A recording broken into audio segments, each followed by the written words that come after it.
Nobody picked me. They never do. The little girl's voice trembled so quietly that most people in the room didn't even hear it. But one man did. And 30 seconds later, the richest man in the building would kneel down in front of her and say something that made the entire room fall completely silent. What nobody knew yet was that this small moment, one poor child whispering a heartbreaking truth, was about to expose a secret involving money, betrayal, and a fight that powerful people would do anything to stop. Because the man who knelt down in front of her wasn't just anyone. He was a quiet millionaire CEO. And the child everyone ignored was the one person he had been searching for without even realizing it.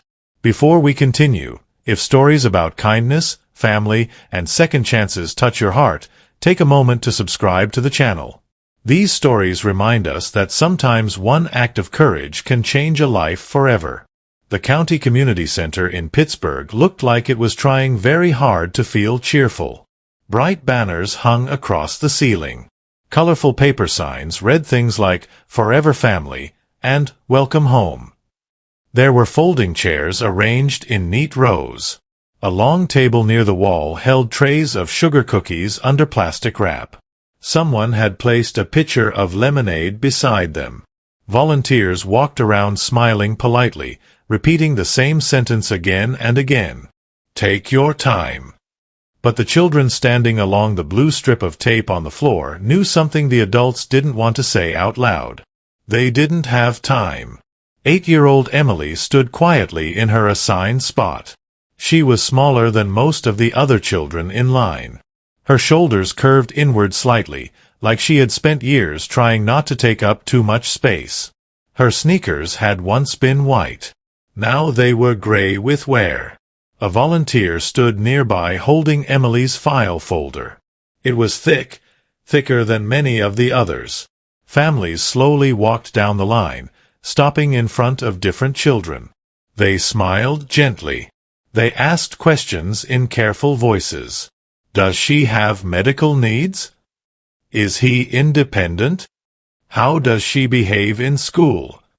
The words sounded polite. But underneath them lived something harder. Risk, responsibility, cost. One couple paused in front of Emily.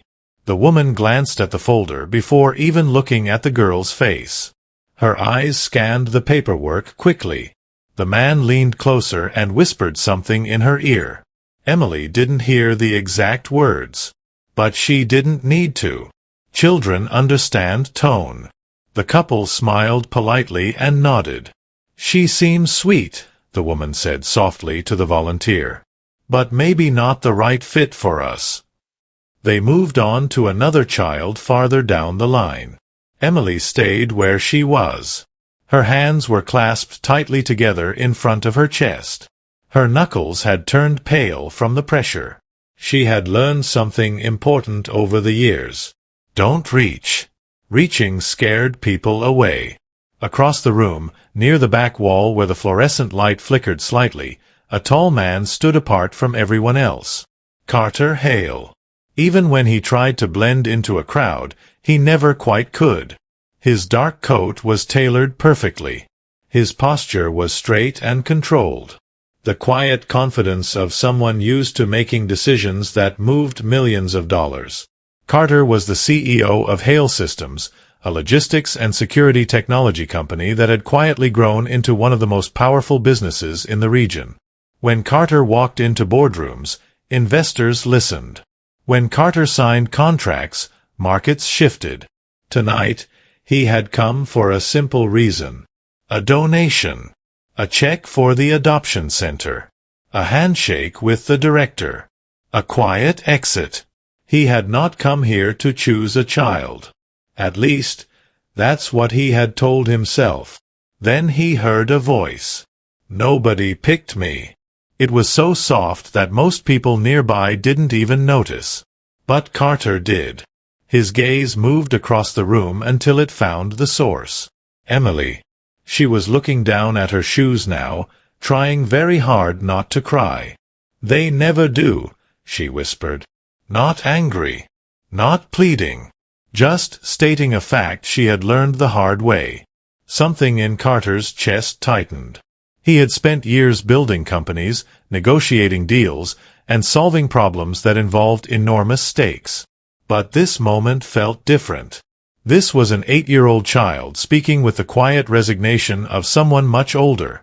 And that kind of voice didn't belong in a child. The director of the facility, Mara Voss, noticed Carter standing in the back. Recognition flashed across her face immediately. People who managed donation programs learned to recognize wealth quickly. She started walking toward him with a welcoming smile. But Carter didn't notice. His attention was still on the little girl standing on that strip of blue tape. Another family approached the line of children. They stopped 2 places away from Emily. Emily's chin trembled slightly. She pressed her lips together, fighting it. Across the room, Carter moved. Not quickly. Not dramatically. He simply stepped forward and began walking across the hall. People stepped aside without realizing why. Presence has weight. And Carter Hale carried it naturally. When he reached the little girl, Emily still hadn't looked up. Adults often stood over her like this. Evaluating. Judging. Deciding. But then Carter did something no one else had done all evening. He knelt, slowly lowering himself until his eyes were level with hers. Emily blinked in surprise. This was new. Carter's voice was calm and steady. "I'm not here to pick a project," he said gently. Emily flinched slightly at the word. It sounded too familiar. But then he continued. "I'm here to choose you." The room around them suddenly felt quieter. Emily studied his face carefully. Children who have been disappointed too many times learn how to look for lies. "You don't even know me," she whispered. A faint smile touched Carter's face. "You shouldn't have to audition to matter," he replied softly. Emily stared at him for a long moment. Then she asked a question that made Carter's heart stop for just a second. "But what happens," she said quietly, "when you find out why nobody wants me?" Carter didn't answer immediately. Because somewhere behind them, the facility director had just pulled out her phone and sent a message to someone across the city. A message that said only 3 words. "He's taking her." Emily's question hung in the air between them. "But what happens when you find out why nobody wants me?" For a moment, Carter didn't answer. Not because he didn't want to. Because the truth was, he already suspected the answer would hurt. But he had spent most of his life understanding something important about pain. Ignoring it never made it disappear. He kept his voice calm. "Then we deal with it together," he said quietly. Emily watched his face carefully, the way children do when they've learned that adults sometimes promise things they don't really mean. Behind them, people had started noticing. The room had grown quieter. Families paused mid-conversation. Volunteers exchanged curious glances. A rich man in an expensive coat kneeling in front of a small girl no one else had chosen was not something that happened every day. Emily looked down at her hands. "They always read the papers first," she murmured. "What papers?" She nodded slightly toward the thick folder the volunteer was holding. "That thing." Carter followed her gaze. The folder. He had noticed it earlier too. It was heavier than the others. Thick with notes, labels, evaluations. A child's life reduced to printed pages. The volunteer stepped forward politely. "Mr. Hale," she said carefully, recognizing him now. "If you'd like to review Emily's file, we can." Carter held up a gentle hand. "Later," he said. His eyes returned to Emily. "What do the papers say?" he asked softly. Emily shrugged one shoulder. The movement was small. "Stuff." "What kind of stuff?" She hesitated. Then her voice dropped to a whisper. "They say I'm fragile." The word came out like something she had heard too many times. Sometimes they say I'm complicated. Carter felt his jaw tighten. Those were the kinds of words adults used when they didn't want to say something more honest. Too much responsibility. Too many problems. Too expensive. Emily kept talking quietly. They say I get sick sometimes. She rubbed the sleeve of her sweater between her fingers. And that I cry at night. Her eyes stayed on the floor.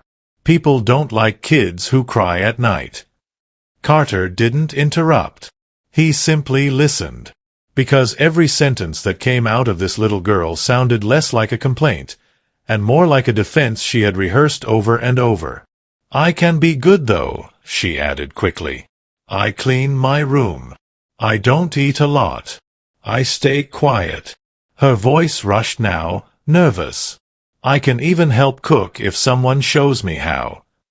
Carter felt something twist sharply in his chest. This child wasn't describing who she was. She was advertising herself. Like a product no one wanted to buy. Across the room, Mara Voss watched the scene carefully. Her smile remained fixed, but her eyes had sharpened. She stepped closer. Mr. Hale, she said smoothly, perhaps we should move this conversation somewhere more private. Carter stood slowly. Emily's eyes followed him upward. For a brief second, something flickered across her face. Fear. The kind that comes when someone expects the moment to end. Adults kneel. Adults talk kindly. Then adults leave. It was a pattern she knew well. Carter noticed it. He extended his hand gently. Come on, he said. Emily hesitated. Her fingers tightened together. Then slowly, very slowly, she placed her small hand in his. The contact was light, careful, like she was testing whether it was allowed. Carter didn't pull. He simply stood there until she was ready. Across the hall, whispers had begun. Is that Carter Hale? The CEO? Why is he here? Emily walked beside him as Mara led them toward a small office near the back of the building. The hallway smelled faintly of disinfectant and cheap coffee. Inside the office, a desk sat against the wall beside a computer and several filing cabinets. Mara gestured toward 2 chairs. Please, she said. Emily climbed into one carefully. Her feet didn't reach the floor. The volunteer placed the thick folder on the desk. Carter sat opposite the director. Emily's case has been complex, Mara began. Her tone was gentle but professional. As she mentioned, there are some medical considerations. Carter opened the folder. Page after page of evaluations stared back at him. Doctor notes. Behavioral assessments. Placement records. One line repeated again and again. Fragile. Another line. Difficult to place. He flipped to the next page. Then another. And then he saw something else. A legal document. Guardianship paperwork. Carter's eyes slowed as he read. Who is Rebecca Lang? He asked. Emily stiffened slightly in her chair. Mara folded her hands together. That would be Emily's stepmother, she said. She surrendered custody last year after Emily's father passed away. Emily's gaze dropped instantly to her lap. Carter noticed. Why surrender? He asked. Mara chose her words carefully. She felt she could no longer provide the level of care Emily needed. Carter turned another page. Then another. Something about the paperwork felt unusual. Too structured. Too precise. As if it had been written by someone who understood legal loopholes. Carter closed the folder slowly. And she hasn't adopted Emily out yet? He asked. No, Mara replied. Rebecca still retains certain legal rights until a full adoption is finalized. Emily's fingers curled around the edge of the chair. Her voice came out quietly. She gets mad on the first day of every month. The adults looked at her. Emily kept staring down. She says I'm expensive. Carter's eyes moved back to the file. There, near the back of the folder, he saw another document. A trust agreement. Money. Monthly payments. Issued to the legal guardian. The first of every month. Carter leaned back slowly in the chair. Something cold and clear formed in his mind. Across the city, a phone vibrated on a kitchen counter. Rebecca Lang glanced down at the screen. The message from Mara was short. 3 words. He's taking her. Rebecca's jaw tightened as she read it again. Then she reached for a folder on the table labeled in neat handwriting. Trust Distribution Schedule. Back in the small office, Carter looked at Emily. The little girl was still sitting very straight in the chair, like she was trying not to cause trouble. Like luggage waiting to be moved. Carter closed the file gently. And for the first time since entering the room, he realized something. Choosing Emily wouldn't just change her life. It would cost someone else something they clearly didn't want to lose. And people rarely give up money quietly. Carter remained seated for a long moment after closing the file. The room felt smaller now. Not physically smaller, but heavier. Like something invisible had entered the space. Emily sat very still in her chair across from him. Her hands were folded tightly in her lap again, fingers twisting the sleeve of her sweater the way nervous children do when they're waiting for the moment an adult decides they've seen enough. Carter looked at her. She was watching the floor. Not him. Not the director. Just the floor. Like she had already accepted the outcome. He recognized that look. He had seen it once before, years ago, in a hospital hallway where a doctor had avoided meeting his eyes. That same quiet surrender. He turned slightly toward Mara. "Who manages the trust?" he asked calmly. Mara adjusted her posture in the chair. "It was established by Emily's father before his passing," she replied carefully. "Funds are distributed to the legal guardian for Emily's care." "And that's Rebecca." "Yes." Carter nodded slowly. "And if guardianship changes?" Mara hesitated. Only a fraction of a second. But Carter noticed. "The trust would transfer to court supervision until a permanent guardian is established," she said. "Meaning the money would no longer flow through Rebecca." Emily shifted slightly in her chair. She didn't understand the legal details, but she understood something else. The room had changed. Adults were speaking in that tone again. The careful tone. The one that meant something complicated was happening. She lifted her head just enough to look at Carter. "Am I in trouble?" she asked softly. The question landed harder than any accusation. Carter's expression softened immediately. He leaned forward slightly so she didn't have to tilt her head up. "No," he said. "You're not in trouble." She studied his face again. Still searching. Still measuring. Then she asked something quieter. "Are you still gonna pick me?" Mara shifted in her seat, uncomfortable. Carter didn't look away from the child. "I already did," he said. The words were simple.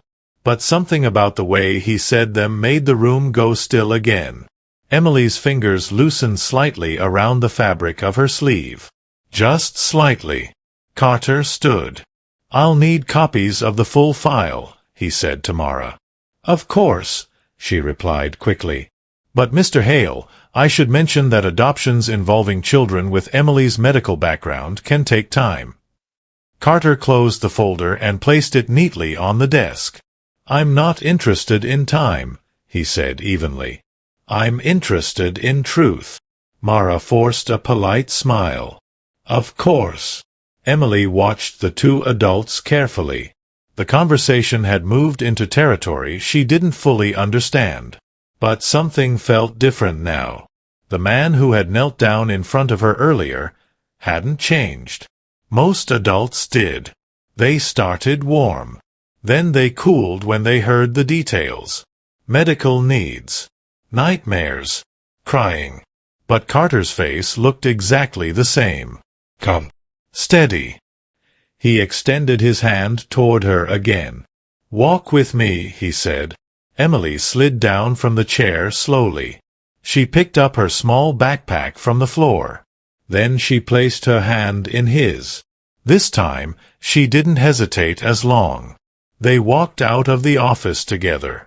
The hallway was quieter now. Several families had already left.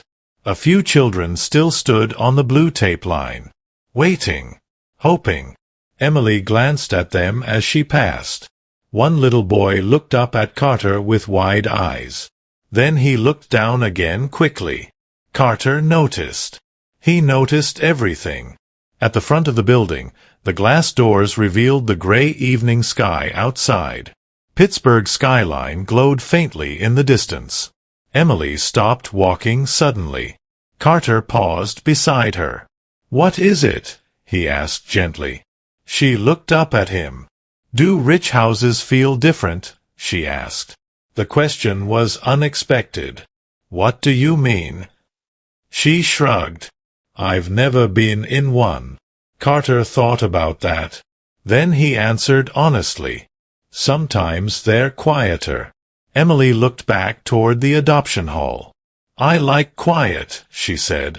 Then she added something so softly he almost missed it. "But not the lonely kind." Carter's chest tightened again. He opened the door. Cool evening air drifted inside. Outside, a sleek black car waited near the curb. Emily's eyes widened slightly. She had never stood this close to a car that expensive. Carter noticed the look. "It's just transportation," he said simply. She nodded slowly. But her gaze lingered. Because when you grow up poor, certain things always feel larger than life. Across the city, Rebecca Lang sat at her kitchen table with a phone pressed to her ear. "I want the paperwork reviewed immediately," she said sharply. Her voice was controlled, but anger lived just beneath it. "You said surrendering custody wouldn't risk the trust." The lawyer on the other end spoke calmly. "It shouldn't, unless guardianship transfers." Rebecca stared at the message on her phone again. "He's taking her." "He won't get that far," she muttered. "What?" "Nothing," she said quickly. Then she lowered her voice. "File a contest. That could attract attention." "I don't care," Rebecca replied coldly. "The payments reroute if guardianship changes, right?" "Yes." Rebecca's jaw tightened. "Then stop it before that happens." Back outside the adoption center, Emily climbed carefully into the back seat of Carter's car. She sat stiffly, hands folded again, like she wasn't sure if she was allowed to touch anything. Carter slid into the driver's seat. The car started quietly. For a few moments, neither of them spoke. City lights passed slowly outside the windows. Emily watched them. Then she asked another question. "Do you think people ever change their minds?" she said. Carter glanced at her through the rearview mirror. "About what?" "About kids." The question lingered. She stared down at her shoes again. "Sometimes they smile, but then they read the papers." Carter drove another block before answering. "I don't make decisions based on papers," he said. Emily looked up slightly. "What do you make them on?" Carter thought for a moment. Then he said something that surprised even himself.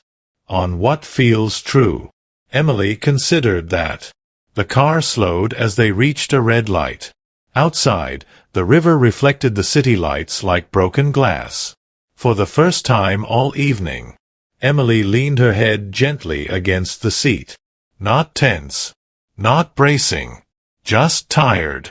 Carter noticed. And in that quiet moment, he realized something else. He hadn't simply stepped into a child's life tonight. He had stepped into a fight. And somewhere across the city, someone had already decided they were going to stop him. The car rolled through the quiet Pittsburgh streets while the evening deepened outside the windows. Traffic thinned as they left the crowded downtown area. Streetlights stretched into long golden lines across the wet pavement. Emily stayed quiet in the back seat. Her small head rested against the soft leather as the city moved past her slowly. She wasn't asleep, but she wasn't completely alert either. It was the look of a child whose body had been carrying too much tension for too long. Children like Emily learned to stay ready. Ready to move. Ready to leave. Ready to be told they didn't belong. Carter watched her through the rearview mirror for a moment before returning his eyes to the road. He had spent most of his life in control of situations. Deals, negotiations, crises inside companies. Those things followed logic. There were strategies, leverage points, outcomes that could be predicted. But children weren't contracts. Pain wasn't a business problem. Emily shifted slightly and sat up again. She seemed to realize suddenly that she had relaxed. Her hands returned to her lap immediately. "Sorry," she murmured. Carter glanced back. "For what?" She shrugged. "I think I almost fell asleep."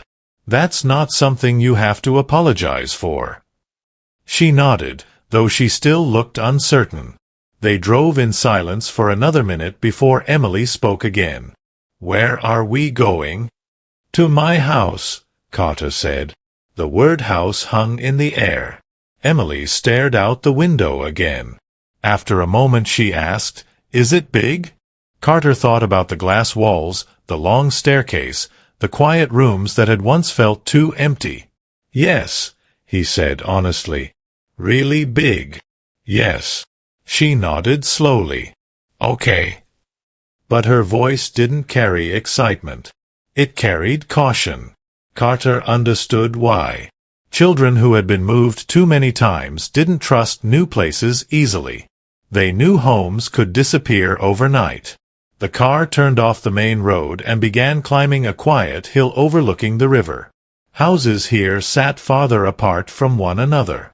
Trees lined the street, their dark branches swaying slightly in the night breeze.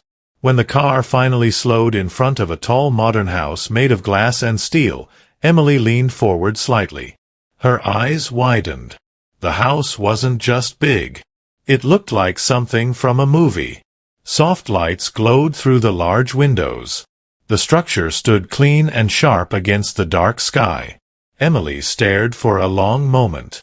Then she whispered, "People live here?" Carter parked the car. "Yes."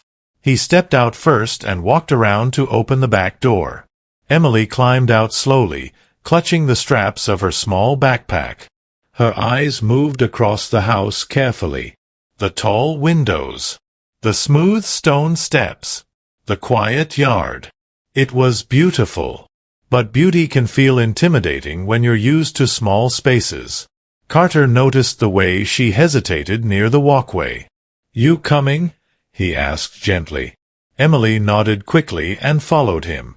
Inside, the house was calm. The kind of quiet that expensive homes often carry. Clean floors. Wide open spaces. Soft lighting. No clutter. No noise. Emily stepped inside cautiously, like she was afraid she might break something just by walking. Her sneakers made soft squeaking sounds on the polished floor. She stopped near the entrance. Her eyes scanned the room. "Wow," she breathed. Carter watched her. "Too big?" he asked. She shook her head. "Just different." Then she asked something unexpected. "Do you live here alone?" The question lingered. For a brief moment, Carter didn't answer. Then he said quietly, "Yes." Emily looked down. "Oh." Carter hung his coat near the door. "You hungry?" he asked. She hesitated. The answer was obvious. But children like Emily had learned not to ask for things. "Maybe a little," she said. Carter walked toward the kitchen. "Come on." The kitchen lights turned on automatically as they entered. Emily's eyes widened again. Everything looked spotless. The counters were wide and bright. The refrigerator hummed quietly. Carter opened it and pulled out a container of soup. He placed it on the stove and began heating it. Emily climbed onto one of the tall stools at the kitchen island. Her legs dangled above the floor. She watched him carefully. "You cook?" she asked. "Sometimes." "Rich people cook?" Carter allowed himself a faint smile. "Some of us." She nodded thoughtfully. The smell of warm soup began filling the room. Emily's stomach growled. She pressed her hand against it quickly, embarrassed. Carter pretended not to notice. He poured the soup into a bowl and placed it in front of her. Steam curled upward gently. Emily stared at it for a moment like it might disappear. Then she picked up the spoon. The first bite was cautious. The second was faster. Carter sat across from her. He didn't rush her. After a few spoonfuls, Emily paused. Her hand slipped quietly into the pocket of her hoodie. Carter noticed the movement. She pulled out a small dinner roll. Flattened. Slightly crushed.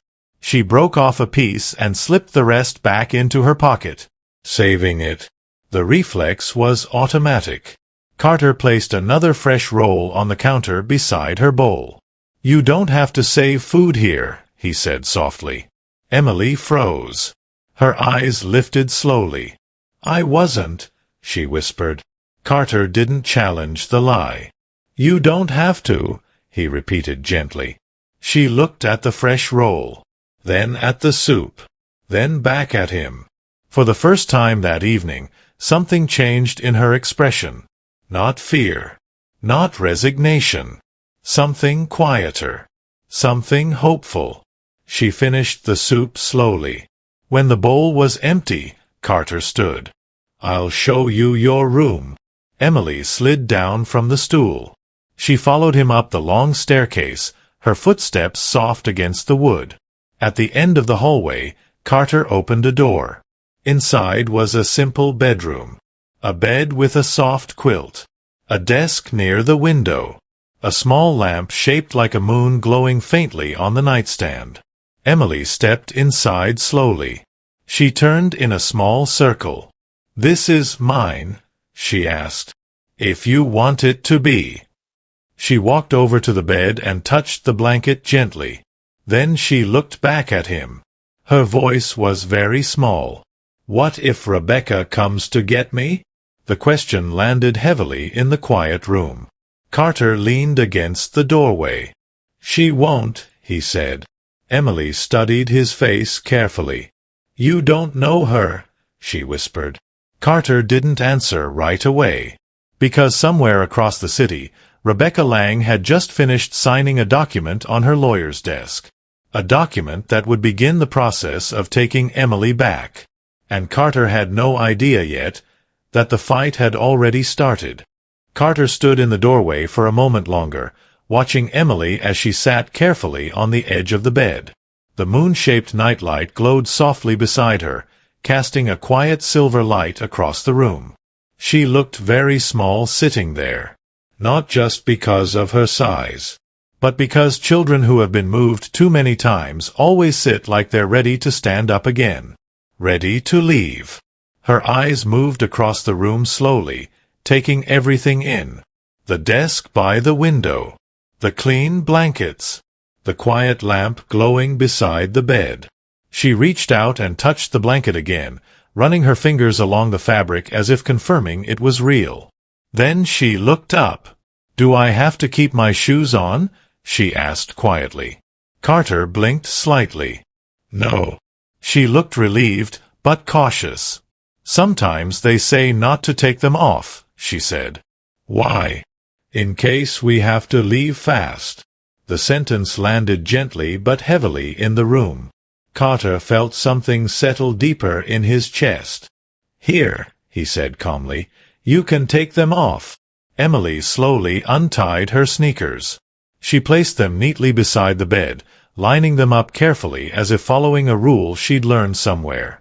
Then she looked around again.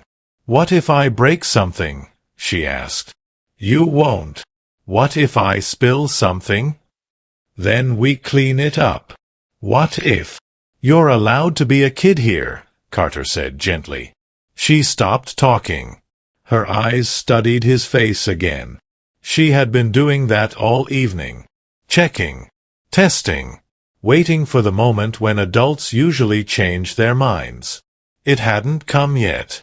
Emily slid under the blanket slowly. She didn't lie down right away. Instead, she sat there with the blanket pulled up around her shoulders. "Do rich houses always feel this quiet?" she asked. Carter leaned lightly against the doorframe. "Sometimes." She nodded slowly. "I like it." Then she added something softer. "But it feels a little lonely." Carter didn't answer right away. Because she was right. For 3 years the house had been exactly that. Quiet. Still. Empty. He glanced briefly down the hallway toward his office. Toward the desk where a single photograph sat. Face down. He had left it that way for a long time. 3 years. After a moment he looked back at Emily. "Good night," he said. "Good night." He stepped into the hallway and left the door slightly open. Not fully closed. Children noticed those things. Downstairs, the house returned to silence. Carter walked slowly into his office. The city lights shimmered across the river beyond the tall glass windows. He stood there for a moment before turning toward the desk. The photograph remained where it always was. Face down. His hand hovered above it for a second. Then he picked it up. The image showed a little girl standing on a beach. Her hair wild in the wind.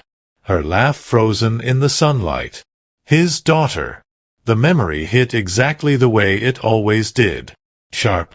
Immediate. He closed his eyes briefly. For years he had buried himself in work. Built companies. Closed deals. Expanded his empire. People called him disciplined. Focused. Brilliant. But the truth was simpler. Work had been easier than grief. He placed the photograph upright on the desk for the first time in years. Just for a moment. Then he turned it back down again. Upstairs, a floorboard creaked. Carter listened. A small voice drifted down the hallway. "Rebecca." He moved instantly.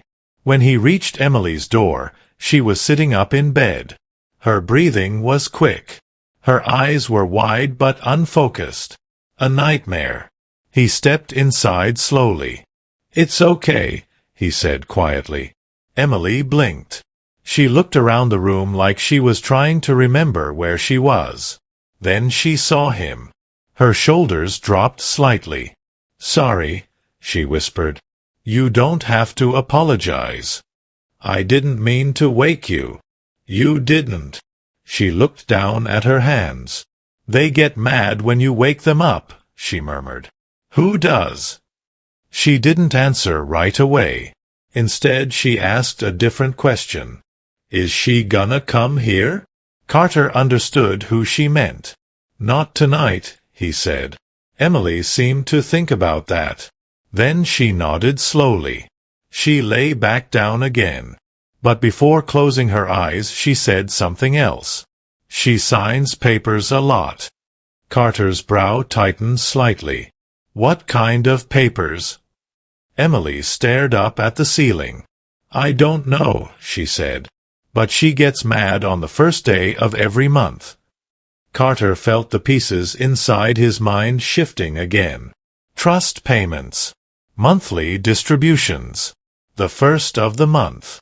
Emily turned onto her side. "She says I cost too much," she whispered. The room fell quiet. Carter stood there for a long moment. Finally Emily's breathing slowed. Sleep came gently this time. Carter stepped out of the room and closed the door halfway. Downstairs, his phone vibrated on the kitchen counter. He picked it up. An unknown number. But the message was clear. Legal notice. Contest of Emergency Guardianship. Rebecca Lang. Carter read the words once. Then again. Across the city, Rebecca sat at the same kitchen table as before. Her lawyer's voice came through the speakerphone. Once the motion is filed, the court may review temporary custody immediately. Rebecca's fingers tapped slowly against the table. Good, she said. We can't guarantee the outcome, the lawyer warned. You just need to delay him. Rebecca looked down at the trust distribution schedule again. The numbers were neat, predictable, comforting. He won't keep her, she said coldly. Back in the quiet house on the hill, Carter set his phone down slowly. The night outside the windows remained calm. But the fight had begun. And for the first time since Emily had whispered those heartbreaking words in the adoption hall, Carter realized something. Choosing her wasn't the hard part. Protecting her was going to be. Morning arrived quietly over the house on the hill. Soft gray light filtered through the tall windows as the city slowly woke below. The river carried a thin layer of mist across its surface, and the streets were still mostly empty. Inside the house, the silence felt different. Not empty. Just quiet. Carter stood in the kitchen pouring coffee when he heard small footsteps on the staircase. They were careful footsteps. Slow. Like someone testing whether they were allowed to be there. He didn't turn right away. Emily appeared at the bottom of the stairs wearing the same hoodie from the night before. Her hair was slightly messy from sleep, and she held the straps of her backpack tightly in both hands. She had already packed it. Carter noticed immediately. Morning, he said calmly. Emily stopped halfway into the kitchen. Morning. Her eyes moved around the room as if she expected someone else to appear. Then she walked closer and climbed onto the stool at the kitchen island again. The backpack stayed on. You didn't sleep much, Carter observed. She shrugged. I didn't want to oversleep. Why? In case we had to leave. The sentence came out casually, like it was a normal thing to say. Carter placed a plate with toast in front of her. You don't have to leave today. Emily looked down at the toast. She didn't start eating right away. Instead she asked quietly, Did she call? No. Emily nodded slowly. Her shoulders relaxed just a little. Then she began eating. Small bites. Careful bites. Like someone who had learned to make food last. After a moment she asked another question. Do I go to school here? Yes. Her eyes lifted. Really? Yes. She seemed surprised by the answer. I thought, maybe I'd have to go back. Carter leaned slightly against the counter. That's not the plan. Emily stared at the toast for a second. Then she said something that made the room feel heavier. She doesn't like when plans change. Carter didn't respond immediately. Instead he asked, What happens when they do? Emily rubbed her sleeve again. She gets quiet. And then she signs papers. Carter's mind returned to the message on his phone. Contest of guardianship. He took a sip of coffee. We'll handle that, he said calmly. Emily looked at him carefully. You say things like that a lot. Like what? We'll handle it. He allowed himself a faint smile. That's because I usually do. Emily considered that answer. Then she nodded once. Not fully convinced, but willing to wait and see. Later that morning, Carter drove her toward a nearby elementary school. The car moved slowly through quiet neighborhoods where children were already walking along sidewalks with backpacks and lunchboxes. Emily watched them through the window. They look normal, she said softly. They are. She frowned slightly. What if I'm not? Carter glanced at her in the rearview mirror. Who told you that? She shrugged. People. People say a lot of things. Emily didn't argue. But she didn't look convinced either. The school building came into view at the end of the street. A modest brick structure with a playground behind it and colorful murals painted along the walls. Children's laughter drifted across the parking lot. Emily sat up straighter. Her fingers tightened around the backpack straps again. Carter parked the car. "You ready?" he asked. She nodded. But when they stepped out of the car, Emily's hand instinctively found the sleeve of his jacket. She held it lightly. Not grabbing. Just touching. Inside the school office, the secretary greeted them with a warm smile. "Good morning." Emily stood quietly beside Carter while he handed over paperwork. The secretary typed for a moment. Then her expression changed slightly. Just slightly. "Mr. Hale," she said carefully. "Yes. There appears to be a note here regarding Emily's guardianship." Carter's gaze sharpened. "What kind of note?" Before she could answer, the office door opened behind them. Two county officials stepped inside. Their posture was professional. Neutral. But serious. Emily's fingers tightened around Carter's sleeve immediately. The taller official spoke first. "Mr. Hale." "Yes. We've received a motion regarding the child's custody." Emily went very still. The word custody meant something. She didn't understand the legal details, but she understood what it could mean. Going back. The official continued. "The legal guardian has filed a contest to the temporary placement." Emily's grip tightened. Her voice was barely audible. "Please don't make me go back." The sentence wasn't loud, but it carried the weight of every night she had spent feeling unwanted. The official shifted slightly. "We're not making any decisions right now," he said. "This is simply a notification." Carter remained calm, composed. But inside his mind, the situation had already become clear. Rebecca had moved faster than expected. He knelt down slightly so he could meet Emily's eyes. "You're not going anywhere today," he said quietly. "Okay." Emily searched his face again, looking for cracks, looking for doubt. Finally she nodded. Across the room, the secretary looked uncomfortable. The officials exchanged a glance. Then the door opened again, and a familiar voice entered the room. "Well, this is awkward." Emily froze instantly. Carter slowly turned. Rebecca Lang stood in the doorway, perfectly dressed, perfectly composed. Her eyes settled on Emily first.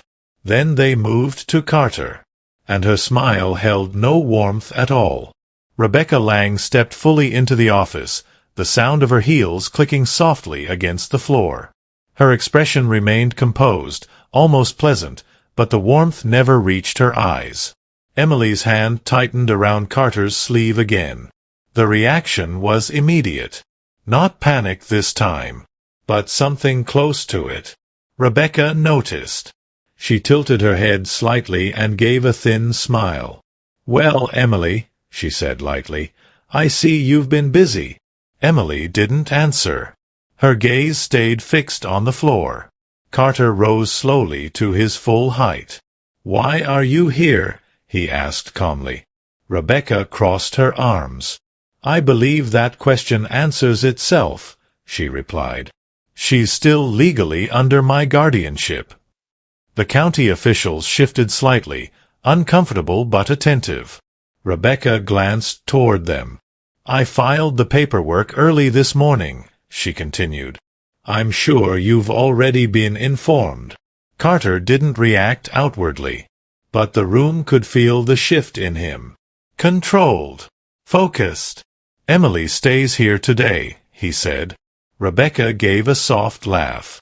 "That's not how this works." Emily's voice came out small. "I didn't do anything wrong." Rebecca's gaze snapped toward her. "You never do, apparently," she said coolly. Carter stepped half a pace forward. "That's enough." Rebecca looked at him again. For a moment, neither of them spoke. Then she turned slightly toward the officials. "I surrendered custody temporarily because I believed she needed specialized care," Rebecca said smoothly. "But after reconsideration, I've decided to bring her home." The word home felt hollow in the room. Emily's shoulders tightened. Carter's voice stayed even. "You mean the house where she was told she costs too much every first of the month?" Rebecca's smile flickered. Emily's eyes lifted slightly in surprise. "You don't know anything about our family," Rebecca replied sharply. "I know about the trust," Carter said. The room fell quiet. Rebecca's composure cracked just enough to notice. "What trust?" one of the officials asked carefully. Carter looked directly at Rebecca. "The one that pays monthly distributions to Emily's legal guardian," he said calmly. Rebecca's jaw tightened. "That's irrelevant." "Is it?" The officials exchanged a glance. Emily looked between the adults, confused but sensing something important. Rebecca turned back toward Carter. "You think throwing money around gives you the right to play hero," she said. Carter shook his head slightly. "No." "Then what is this?" she demanded. He glanced down at Emily. The little girl was staring at the floor again, waiting for someone else to decide her life. That quiet surrender again. The same one he had heard in the adoption hall. "Nobody picked me." Carter looked back at Rebecca. "This isn't about money," he said quietly. Rebecca scoffed. "Of course it is." But the county official stepped forward. "Ma'am," he said carefully, "we're going to need clarification on the trust arrangement." Rebecca's expression hardened. "It's none of your concern." "Actually," the official replied, "if financial incentives influence the surrender of custody, it becomes very relevant." Rebecca's calm mask began to slip. "This is ridiculous," she said sharply. "She belongs with family." Emily finally spoke again. Her voice trembled. "You said I was expensive." The room froze. Rebecca's eyes flashed. "That's not what I meant." "You said it every month," Emily whispered. Silence settled like dust across the office. Carter knelt beside Emily. He didn't rush her. Didn't interrupt. Just stayed there. The official looked back toward Rebecca. "Ma'am," he said, "until the court reviews this situation, the temporary placement remains valid." Rebecca stared at him. "You're serious?" "Yes." Her anger surfaced now. "You're letting a rich stranger take her?" Carter stood again. "No," he said quietly. "We're letting a child stay somewhere she feels safe." Rebecca's eyes burned with frustration. For a moment it looked like she might argue further. But she realized something. The room had shifted. The narrative she had built was cracking. Without another word, she turned and walked toward the door. Before leaving, she looked back once. "This isn't over," she said coldly. Then she was gone. The door closed behind her. The tension drained from the room slowly. Emily's grip on Carter's sleeve loosened. "You're not sending me back?" she asked softly. Carter looked down at her. "No." She studied his face carefully one last time. Then something small but powerful happened. Emily stepped forward and wrapped her arms around him. It wasn't desperate. It wasn't fearful.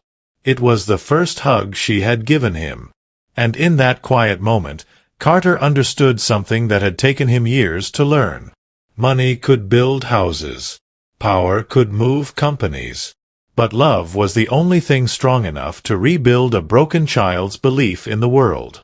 Years later, the house on the hill would no longer feel quiet. Laughter would echo through its halls. Shoes would sit by the door. The moon-shaped nightlight would still glow softly every evening, even when Emily no longer needed it. One afternoon, they would return to the same adoption center. Children would stand along the same strip of blue tape, waiting, hoping. Emily would pause beside a little boy standing alone.